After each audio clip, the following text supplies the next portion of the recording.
Good evening, listeners, and welcome to Sinister Signal. Tonight, I invite you to sit back, relax, and let the shadows stretch around you. Turn off the lights, if you dare, and prepare yourself for a tale that will crawl under your skin and linger long after the final word is spoken. This is the terrifying truth behind the creepy abandoned asylum.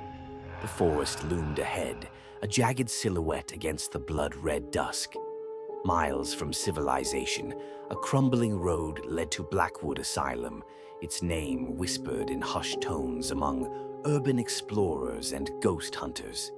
Few dared venture into the decaying structure, and those who did never returned with clear memories, just fractured glimpses of movement in the dark, whispers in empty halls. Ethan Parker, a thrill-seeking videographer, adjusted the camera strapped to his chest. His YouTube channel, Dark Site Explorers, had taken off in the last year, his audience hungry for real-life paranormal investigations. Tonight's goal: document the asylum, unravel its secrets, and prove, once and for all, whether the legends were true. He wasn't alone. His girlfriend and fellow explorer, Mia Torres, checked her flashlight, eyes sharp with curiosity. James Carter, the skeptic of the group, scoffed as he tightened the straps on his backpack. Then there was Olivia Morgan, their researcher, who clutched a worn leather notebook filled with accounts of Blackwood's grim history. "Let's make this our biggest video yet," Ethan grinned, adjusting the focus on his camera. "1 million views, easy." The asylum, half consumed by nature, loomed like a monolith. Windows gaped like empty sockets, vines strangled the brickwork, and the rusted gate groaned under their weight as they pushed it open. A whispering wind curled through the trees. Mia hesitated, her fingers tightening around Ethan's sleeve. "Does anyone else hear that?" A moment of silence, then Olivia spoke. "Probably just the wind." But Ethan's camera was still recording, and in the playback beneath the rustling leaves was something else. A breath. A faint, wheezing breath. Ethan shivered, but shook it off. "Let's go." The air inside Blackwood Asylum was thick with decay. The scent of mold and something metallic clung to the walls. Ethan's flashlight cut through the darkness, illuminating rows of rusted gurneys, shattered glass, and graffiti scrawled over crumbling paint. "Welcome to Hell" was smeared in faded red across the main hallway. "Creepy as hell," James muttered, kicking an old syringe aside. Olivia flipped through her notebook, reading in a hushed tone. Blackwood was shut down in 1968 after reports of inhumane treatments, electroshock therapy, isolation chambers, sensory deprivation. She hesitated. "And the warden?" Mia frowned. "The warden?" Olivia nodded. "Dr. Alistair Grayson.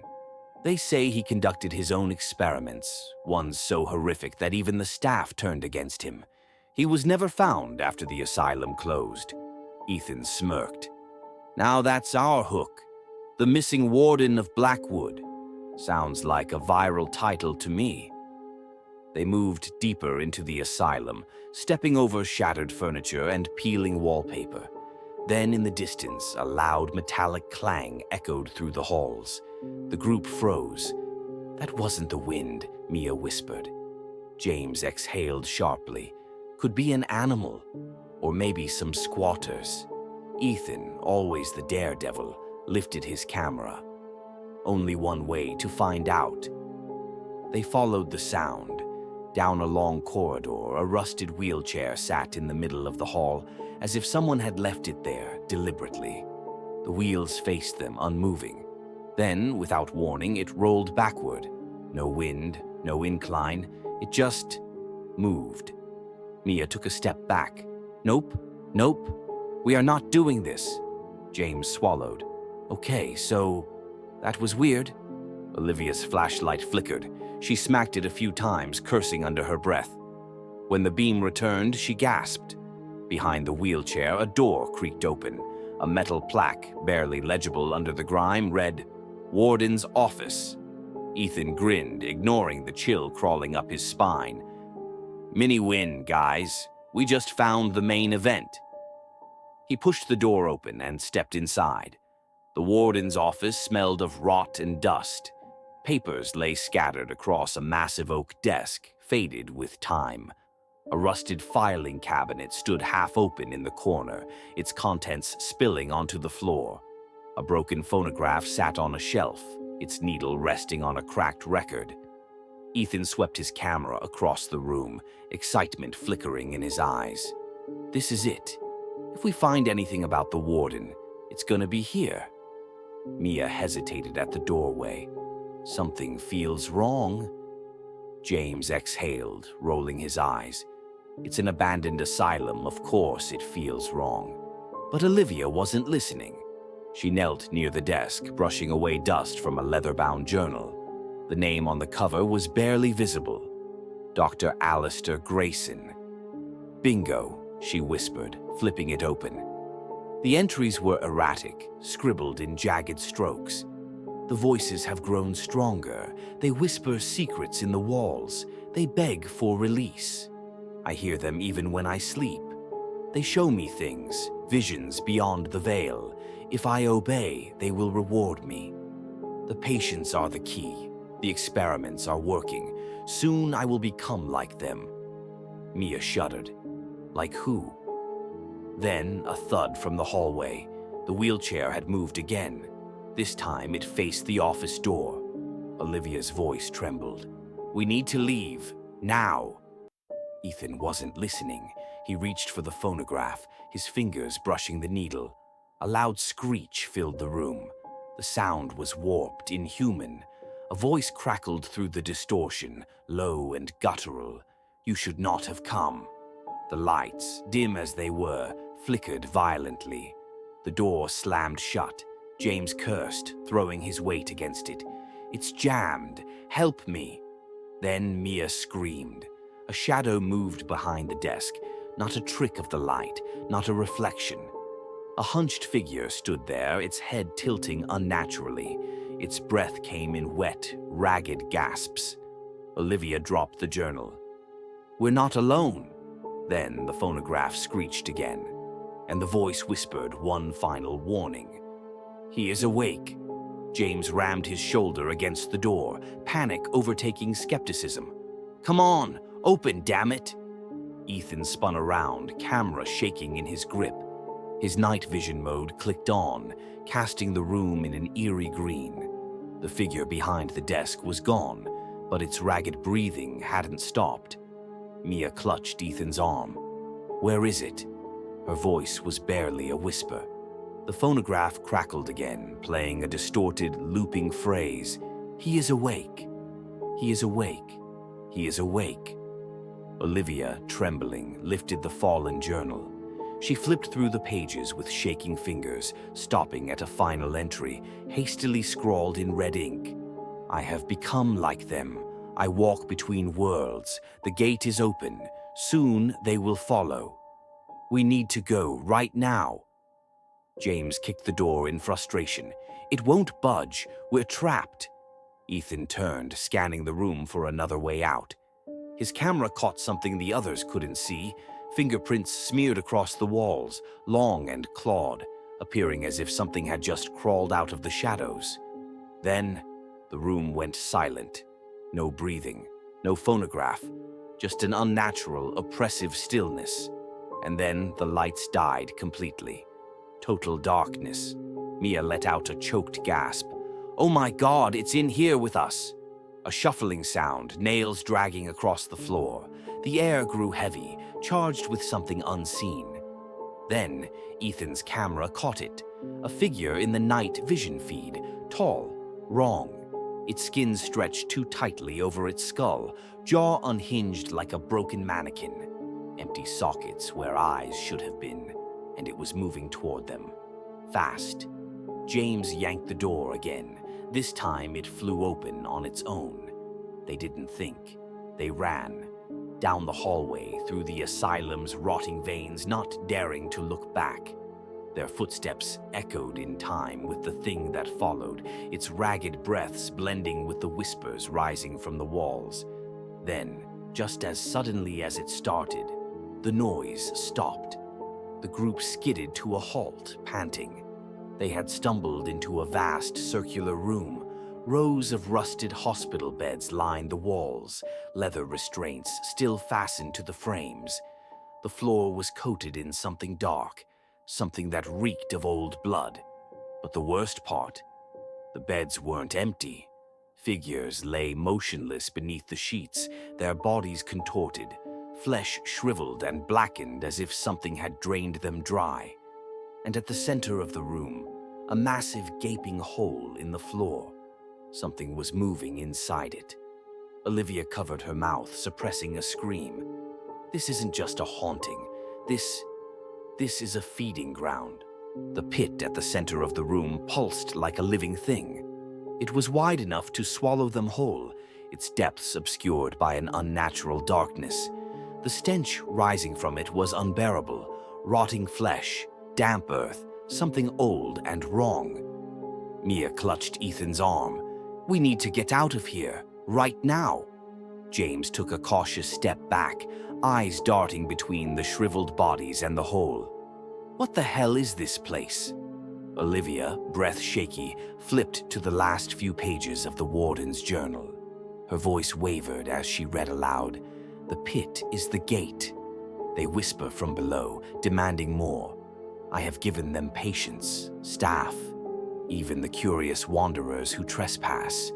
The more they take, the stronger I become." Ethan's blood ran cold. He wasn't experimenting on patience.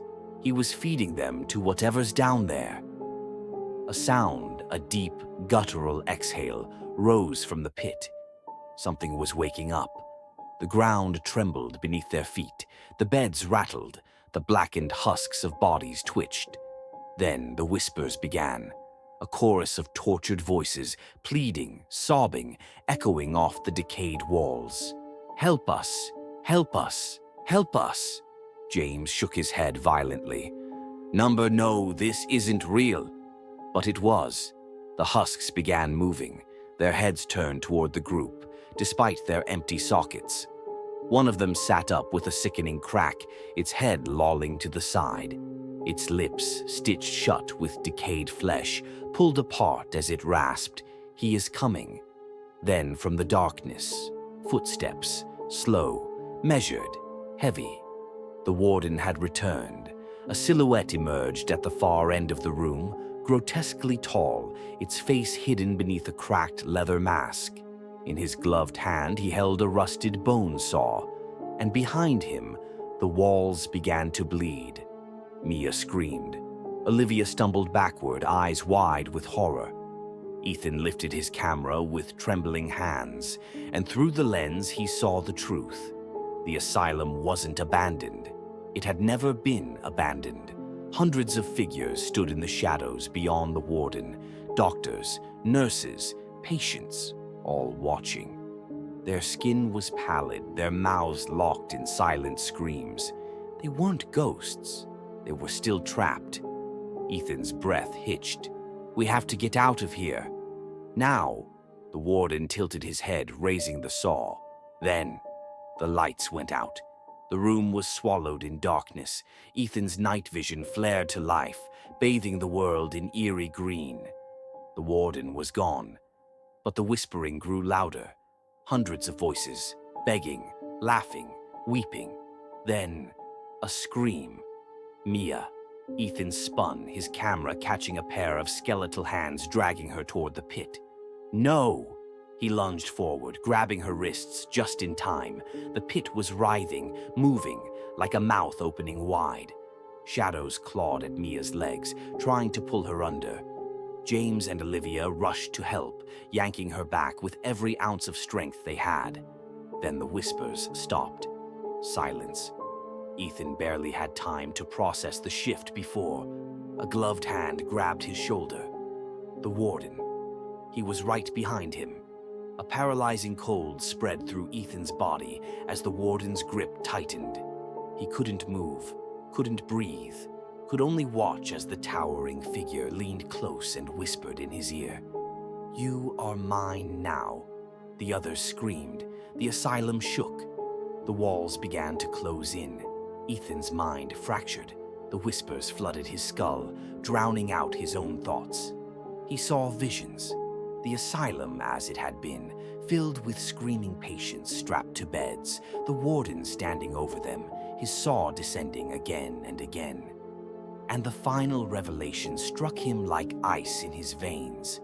The warden never left because he had never died. He had become something else, something eternal. Ethan's head snapped back to reality. He had one chance. He reached into his bag. The warden's journal. He ripped the pages out and shoved them into Mia's hands. "Burn it!" Mia hesitated. "What?" "Now!" James fumbled for his lighter, hands shaking. He flicked the flame to life, touching it to the brittle pages. The moment the fire caught, the warden screamed. Not a human scream, something deeper, inhuman, ancient. The walls convulsed, the pit shrieked, the whispers turned into agonized wails as the asylum itself began to tear apart. Ethan felt the warden's grip falter. He sucked in a breath and broke free. Mia flung the burning pages into the pit. The flames erupted, the shadows recoiled. The husks of the dead crumbled into ash. The asylum's walls began to collapse. "Run!" They didn't look back. They sprinted down the halls as the floor cracked beneath them, as doors slammed shut, as the building screamed in protest. The exit loomed ahead, a sliver of moonlight. They burst through the doors just as the asylum imploded, the earth swallowing it whole. And then, silence. Just the wind, the rustling trees, the stars above. They had made it. The four of them stood in stunned silence, watching the ruins of Blackwood Asylum smolder in the moonlight. The ground where the asylum once stood was no longer just debris. It was a blackened wound in the earth, steaming as if something deep below was still alive. Ethan wiped the sweat from his forehead, chest rising and falling in rapid breaths. "Tell me we got that on camera," Mia whispered, voice hoarse from screaming.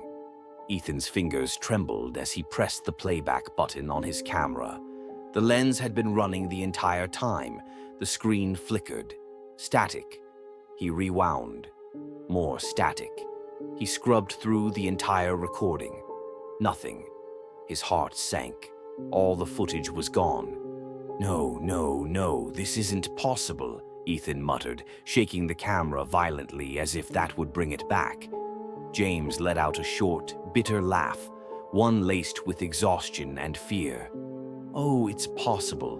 Because we were never supposed to leave." A long silence settled between them, interrupted only by the faint crackling of burnt wood and the distant hoot of an owl. Then, suddenly, a piercing scream tore through the night. Mia jumped. What the hell was that? It had come from the woods. They all turned toward the tree line. Shadows swayed unnaturally between the trees. James took a step back. Nope, I'm done. We are done."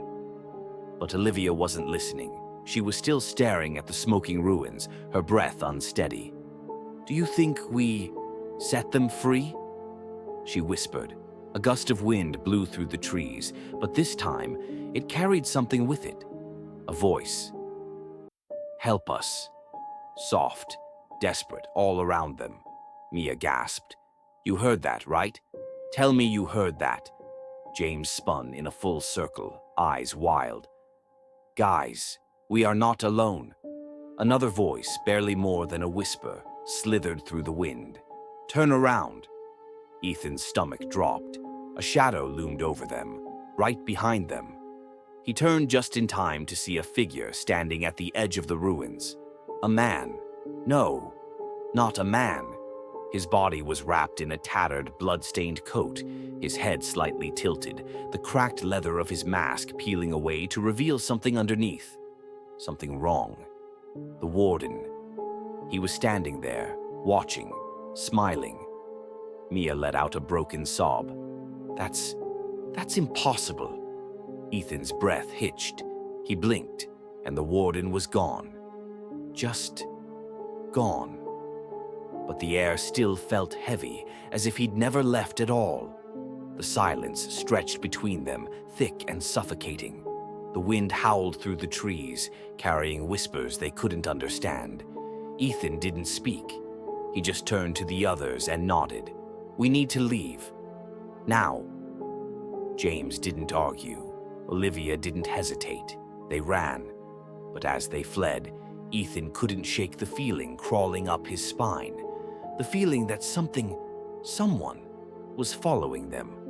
They didn't stop running until they reached the highway. Ethan's lungs burned. Mia sobbed quietly, gripping his arm so tightly her nails dug into his skin. James bent over, hands on his knees, struggling for breath. Olivia just stared back at the forest, her face pale as death. Blackwood Asylum was gone, but its presence still lingered. No one spoke on the way home. They drove in silence, the only sound being the hum of the engine and the occasional crackle of static from Ethan's radio, even though it was turned off. Every once in a while, Ethan would glance in the rearview mirror, and every time, he swore he saw movement in the back seat. 1 week later, Ethan sat at his desk, staring at his camera. He had spent the last week combing through every file, every corrupted clip, every backup. Nothing remained. It was as if Blackwood had erased itself from existence. His viewers had noticed his absence. Comments piled up on his last upload. "Where's the Blackwood video? Did you guys really go there? Why aren't you talking about it?" But Ethan didn't reply. James deleted his social media. Mia refused to even discuss what happened. Olivia had stopped returning his texts. They had all changed. Ethan tried to move on, tried to sleep at night without hearing whispers, tried not to see figures standing in his hallway when he turned off the lights. But then, a notification buzzed on his laptop. An email, no sender, no subject line, just a single attachment, a video file titled dsblackwood.mp4. Ethan's heart stopped. His fingers hovered over the mousepad. His mouth went dry. He clicked it. The video played. The footage was perfectly intact. Every room, every whisper, every terror. At the very end, the screen cut to black, silence, and then a single frame, a hallway, a door slightly ajar, and peering out from the shadows, the warden, watching, smiling. The screen flickered. The lights in Ethan's apartment flickered with it. A cold breath ghosted over his neck. His computer screen went black, and behind him, a slow, measured breath. "You should not have come." The end.